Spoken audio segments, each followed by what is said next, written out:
உங்கள் எல்லாத்துட்டையும் நான் சொல்லுவேன், ஆரம்பத்தில் வந்தவங்ககிட்ட யார் செத்தாலும் சரி போகக்கூடாதுன்னு சொல்லுவேன்.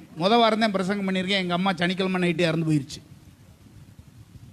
அதுக்கு வாரம் தான் நான் பிரசங்கத்தில் பண்ணுறேன். யார் செத்தாலும் போகக்கூடாது அப்படின்னு நான் பிரசங்கம் பண்ணியிருக்கேன். எங்கள் அம்மா செத்தது என்னைக்கு செத்துருச்சு? சனிக்கிழமை நைட்டு செத்து போயிடுச்சு. இப்போ விடிஞ்சா ஆராதனைக்கு போகணும், என்ன செய்யறதுன்னு தெரியல. அதை மாதிரியே கணக்காக பாருங்கள், எங்கள் பெரியம்மாவும் சனிக்கிழமை நைட்டே இறந்து போயிடுச்சு. சனிக்கிழமை இறந்து போயிடுச்சு. சொல்லி வச்சது மாதிரி 2 பேரும் சனிக்கிழமை இறந்துட்டாங்க. நான் முக்கியமாக போய் இருக்க வேண்டிய சூழ்நிலை, எங்கள் அம்மாவை அடக்கம் பண்ண வேண்டிய சூழ்நிலை, எங்கள் பெரியம்மாவையும் நான் போய் அடக்கம் பண்ண வேண்டிய சூழ்நிலை. 2 பேருமே சனிக்கிழமை இறந்துட்டாங்க.